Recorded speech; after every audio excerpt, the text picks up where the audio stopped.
ಎಲ್ಲರಿಗೂ ನಮಸ್ಕಾರ. ರಾಗಿ ಮನೆ ಮತ್ತು ಯೂಟ್ಯೂಬ್ ಚಾನೆಲ್ಗೆ ಸ್ವಾಗತ. ಯಾರೆಲ್ಲ ನನ್ನ ಚಾನೆಲ್ ಹೊಸದಾಗಿ ನೋಡ್ತಿದ್ರ ದಯವಿಟ್ಟು ಸಬ್ಸ್ಕ್ರೈಬ್ ಮಾಡ್ಕೊಂಡು ನೋಡಿ. ಸೊ ನಾನು ಇವತ್ತು ಒಂದು ಈಸಿ ರೆಸಿಪಿ ಜೊತೆಗೆ ನಿಮ್ಮ ಮುಂದೆ ಬಂದಿದ್ದೀನಿ. ಸೊ ಅದೇನು ರೆಸಿಪಿ ಅಂತಂದ್ರೆ ಆಲೂಗಡ್ಡೆ ಬಟಾಣಿ ಸಾಗು. ಈ ಆಲೂಗಡ್ಡೆ ಬಟಾಣಿ ಸಾಗು ಜೊತೆಗೆ ಚಪಾತಿ, ಪೂರಿ, ಇಡ್ಲಿ, ದೋಸೆ ಎಲ್ಲಾನು ಸೂಪರ್ ಕಾಂಬಿನೇಷನ್. ಟೇಸ್ಟ್ ಮಾತ್ರ ಅಲ್ಟಿಮೇಟ್ ಆಗಿರುತ್ತೆ. ಕ್ವಿಕ್ ಆಗಿ ಈಸಿಯಾಗಿ ಬೇಗನೆ ಮಾಡ್ಕೊಂಡು ತಿನ್ನೋವಂಥದ್ದು. ನೋಡಿ, ನೀವೇ ನೋಡ್ತಾ ಇರಬಹುದು ಎಷ್ಟು ಚೆನ್ನಾಗಿದೆ ಅಂತ ಹೇಳ್ಬಿಟ್ಟು. ಸೊ ಬನ್ನಿ ಹೇಗೆ ಮಾಡೋದು ಅಂತ ನೋಡೋಣ. ಏನೇನು ಸಾಮಗ್ರಿಗಳು ಬೇಕು ಅಂತ ನೋಡೋಣ ಬನ್ನಿ ಫ್ರೆಂಡ್ಸ್. ಗರಂ ಮಸಾಲ, ಶುಂಠಿ ಬೆಳ್ಳುಳ್ಳಿ ಪೇಸ್ಟ್, ಸ್ವಲ್ಪ ಕೊತ್ತಂಬರಿ ಸೊಪ್ಪು, ಕರಿಬೇವಿನ ಸೊಪ್ಪು, ಧನಿಯಾ ಪುಡಿ, 2 ಮೀಡಿಯಂ ಸೈಜ್ ಟೊಮೆಟೊ ಚಿಕ್ಕ ಚಿಕ್ಕದಾಗಿ ಕಟ್ ಮಾಡಿ ಇಟ್ಕೊಂಡಿದ್ದೀನಿ, ಒಂದು ದೊಡ್ಡದು ಈರುಳ್ಳಿ ಚಿಕ್ಕ ಚಿಕ್ಕದಾಗಿ ಕಟ್ ಮಾಡಿ ಇಟ್ಕೊಂಡಿದ್ದೀನಿ. ನಂತರ ಅರ್ಧ ಕಪ್ ಆಗಷ್ಟು ಹಸಿ ಬಟಾಣಿ ತಗೊಂಡಿದ್ದೀನಿ. ಮತ್ತೆ 4 ಹಸಿಮೆಣಸಿನಕಾಯಿ, ಅರ್ಧ ಟೇಬಲ್ ಸ್ಪೂನ್ ಆಗೋಷ್ಟು ಸಾಸಿವೆ, ನಂತರ ಅರಿಶಿನ, ರುಚಿಗೆ ತಕ್ಕಷ್ಟು ಉಪ್ಪು, ಖಾರದ ಪುಡಿ. ಬನ್ನಿ ಹೀಗೆ ಹೇಗೆ ಮಾಡೋಂತ ನೋಡೋಣ ಫ್ರೆಂಡ್ಸ್. ಸೊ ಮೊದಲಿಗೆ ಗ್ಯಾಸ್ ಹಂಚ್ಕೊಂಡು ಒಂದು ಬಾಣಲಿನ ಇಟ್ಕೊಂಡಿದ್ದೀನಿ. ಸೊ ಬಾಣಲಿ ಕಾದಿದೆ. ಈ ಹಂತಕ್ಕೆ 4 ಟೇಬಲ್ ಸ್ಪೂನ್ ಆಗೋಷ್ಟು ಎಣ್ಣೆನ ಹಾಕೋತಾ ಇದ್ದೀನಿ ಫ್ರೆಂಡ್ಸ್. ಎಣ್ಣೆ ಕಾದಿದೆ. ಈ ಹಂತಕ್ಕೆ ಸಾಸಿವೆನ ಹಾಕೋತಾ ಇದ್ದೀನಿ. ಸಾಸಿವೆ ಸಿಡಿದ್ಮೇಲೆ ನಾನು ಒಂದು ಈರುಳ್ಳಿ ಕಟ್ ಮಾಡಿ ಇಟ್ಕೊಂಡಿದ್ದೀನಿ. ಸೊ ಅದನ್ನು ಹಾಕೋತಾ ಇದ್ದೀನಿ.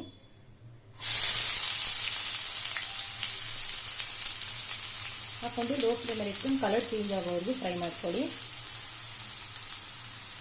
ಸೊ ಈ ಈರುಳ್ಳಿ ಜೊತೆಗೆ ಹಸಿಮೆಣಸಿನ್ಕಾಯಿ ಹಾಕೋತಾ ಇದ್ದೀನಿ. 3 ಹಸಿಮೆಣಸಿನ್ಕಾಯಿ ಮತ್ತು ಸ್ವಲ್ಪ ಕರಿಬೇವಿನ ಸೊಪ್ಪು ಹಾಕೋತಾ ಇದ್ದೀನಿ. ಹಾಕ್ಕೊಂಡು ಲೋ ಫ್ಲೇಮಲ್ಲಿ ಇಟ್ಕೊಂಡು ಫ್ರೈ ಮಾಡ್ಕೊಳ್ಳಿ. ನೋಡಿ ಫ್ರೆಂಡ್ಸ್, ಈ ಹಂತಕ್ಕೆ ನಾನು ಒಂದು ಚಿಟಿಕೆ ಅರಿಶಿನ ಪುಡಿ ಹಾಕೋತಾ ಇದ್ದೀನಿ. ಮತ್ತು 1 ಟೇಬಲ್ ಸ್ಪೂನ್ ಆಗೋಷ್ಟು ಶುಂಠಿ ಬೆಳ್ಳುಳ್ಳಿ ಪೇಸ್ಟ್ನ ಹಾಕೋತಾ ಇದ್ದೀನಿ. ಹಾಕ್ಕೊಂಡು ಹಸಿ ವಾಸನೆ ಹೋಗೋವರೆಗೂ ಫ್ರೈ ಮಾಡ್ಕೊಳ್ಳಿ. ನೋಡಿ ಫ್ರೆಂಡ್ಸ್, ಈ ಹಂತಕ್ಕೆ ಶುಂಠಿ ಬೆಳ್ಳುಳ್ಳಿ ಪೇಸ್ಟ್ ಹಸಿ ವಾಸನೆ ಹೋಗಿದೆ, ಅಲ್ಲಿವರೆಗೂ ಫ್ರೈ ಮಾಡ್ಕೊಂಡಿದ್ದೀನಿ. ಈ ಹಂತಕ್ಕೆ ನಾನು ಅರ್ಧ ಕಪ್ ಆಗೋಷ್ಟು ಹಸಿ ಬಟಾಣಿನ ಹಾಕೋತಾ ಇದ್ದೀನಿ. ಮತ್ತೆ ಕಟ್ ಮಾಡಿ ಇಟ್ಕೊಂಡು 2 ಮೀಡಿಯಂ ಸೈಜ್ ಟೊಮೆಟೊನ ಹಾಕೋತಾ ಇದ್ದೀನಿ. ಈ ಟೊಮೆಟೊನು ಮತ್ತು ಬಟಾಣಿ ಬೇಗ ಸಾಫ್ಟ್ ಆಗಿ ಬೇಯಬೇಕು ಅಂತಂದರೆ ನಾವು ಸ್ವಲ್ಪ ಉಪ್ಪನ್ನು ಹಾಕ್ಕೊಳ್ಳೋಣ. ಸ್ವಲ್ಪ ಬೇಗನೆ ಸಾಫ್ಟ್ ಆಗುತ್ತೆ ಬಟಾಣಿ ಮತ್ತು ಟೊಮೆಟೊ, ಹಾಗಾಗಿ ಉಪ್ಪನ್ನು ಹಾಕೋತಾ ಇದ್ದೀನಿ. ಹಾಕ್ಕೊಂಡು ಫ್ರೈ ಮಾಡ್ಕೊಳ್ಳಿ 1-2 ನಿಮಿಷ. ನೋಡಿ ಫ್ರೆಂಡ್ಸ್, ನೀವೇ ನೋಡ್ತಾ ಇರ್ಬೋದು ಟೊಮೆಟೊ ಮತ್ತು ಬಟಾಣಿ ಅದು ಚೆನ್ನಾಗಿ ಸಾಫ್ಟ್ ಆಗಿ ಬೆಂದು ಎಣ್ಣೆ ಬಿಟ್ಕೊಂಡಿದೆ. ಸೊ ಈ ಹಂತಕ್ಕೆ ನಾನು 1 ಟೇಬಲ್ ಸ್ಪೂನ್ ಆಗೋಷ್ಟು ಧನಿಯಾ ಪುಡಿ ಹಾಕ್ತಾ ಇದ್ದೀನಿ. ಅರ್ಧ ಟೇಬಲ್ ಸ್ಪೂನ್ ಆಗೋಷ್ಟು ಅರಿಶಿನ ಪುಡಿ, ಯಾಕಂದರೆ ನಾನು ಈಗಾಗಲೇ 3 ಹಸಿಮೆಣಸಿನಕಾಯಿ ಹಾಕೊಂಡಿದ್ದೀನಿ. ಸೊ ಹಾಗಾಗಿ ಮತ್ತೆ ಅರ್ಧ ಟೇಬಲ್ ಸ್ಪೂನ್ ಆಗೋಷ್ಟು ಗರಂ ಮಸಾಲ ಹಾಕೋತಾ ಇದ್ದೀನಿ. ಹಾಕ್ಕೊಂಡು 1-2 ನಿಮಿಷ ಚೆನ್ನಾಗಿ ಫ್ರೈ ಮಾಡ್ಕೊಳ್ಳಿ.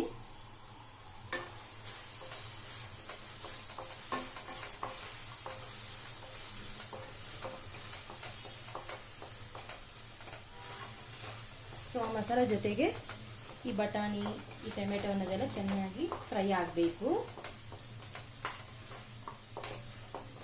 ಆ್ಯಕ್ಚುಲಿ ಇದು ಬೇಗನೆ ಆಗುವಂಥ ರೆಸಿಪಿ, ತುಂಬಾ ಕ್ವಿಕ್ ಆಗಿ ಮಾಡಿಕೊಂಡು ತಿನ್ಬೋದು.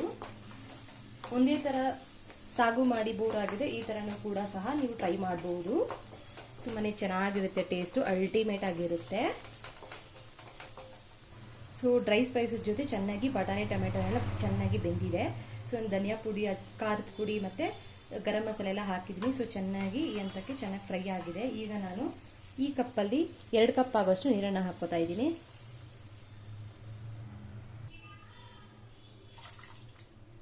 ಹಾಕ್ಕೊಂಡು 2 ನಿಮಿಷ ಫ್ರೈ ಮಾಡ್ಕೊಳ್ಳಿ. 2 ನಿಮಿಷ ಚೆನ್ನಾಗಿ ಕುದಿಯಕ್ಕೆ ಬಿಡಿ.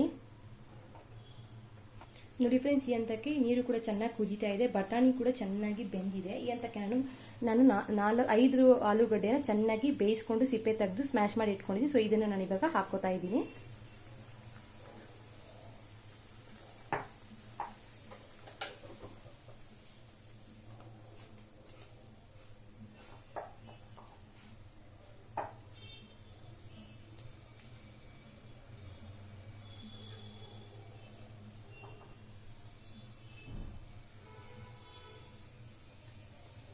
ನಿಮ್ಗೆ ಏನು ಗಟ್ಟಿಯಾಗಿ ಬೇಕು ಅಂದರೆ ನೀರು 1 ಕಪ್ ಹಾಕೊಳ್ಳಿ ಸಾಕು. ನಾನು ಹಾಕಿರೋ ಕಪ್ಪಲ್ಲಿ. ಜಾಸ್ತಿ ಬೇಕು ಅಂದರೆ 2 ಕಪ್ ಹಾಕೊಳ್ಳಿ. ತಿನ್ನಕ್ಕೆ ಚೆನ್ನಾಗಿರುತ್ತೆ ಆ್ಯಕ್ಚುಲಿ.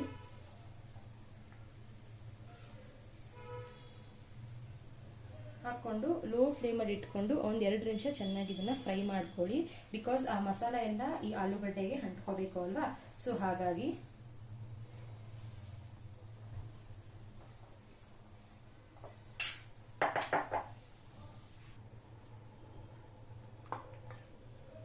ನೀವೇ ನೋಡ್ತಾ ಇರೋದು ಎಷ್ಟು ಚೆನ್ನಾಗಿದೆ ನೋಡಿ, ಆಲೂಗಡ್ಡೆ ಮತ್ತು ಬಟಾಣಿ ಎಲ್ಲ ಹಾಕಿ ಆಲೂ ಬಟಾಣಿ ಸಾಗು.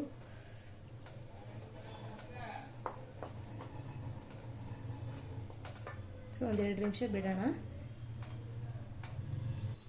ನೋಡಿ ಫ್ರೆಂಡ್ಸ್, ನೀವೇ ನೋಡ್ತಾ ಇರ್ಬೋದು ಚೆನ್ನಾಗಿ ಬಟಾಣಿ ಎಲ್ಲ ಬೆಂದಿದೆ. ಸೊ ಈ ಹಂತಕ್ಕೆ ನಾನು ಕಟ್ ಮಾಡಿ ಇಟ್ಕೊಂಡ್ರು ಕೊತ್ತಂಬರಿ ಸೊಪ್ಪನ್ನ ಹಾಕೋತಾ ಇದ್ದೀನಿ.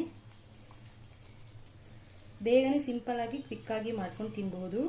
ಈ ಆಲೂ ಬಟಾಣಿ ಸಾಗು ಚಪಾತಿ ಎಲ್ಲದಕ್ಕೂ ತುಂಬಾ ಚೆನ್ನಾಗಿರುತ್ತೆ. ಸೊ ಹೀಗೆ ವಾಚ್ ಮಾಡ್ತಾರೆ, ನನ್ನ ಯೂಟ್ಯೂಬ್ ಚಾನಲ್ನ ಸಪೋರ್ಟ್ ಮಾಡ್ತಾಯಿರಿ. ಹೀಗೆ ವಾಚ್ ಮಾಡ್ತಾಯಿರಿ, ಸಪೋರ್ಟ್ ಮಾಡ್ತಾಯಿರಿ. ನಿಮ್ಮ ಸಪೋರ್ಟ್ ನನಗೆ ತುಂಬಾ ಇಂಪಾರ್ಟೆಂಟು.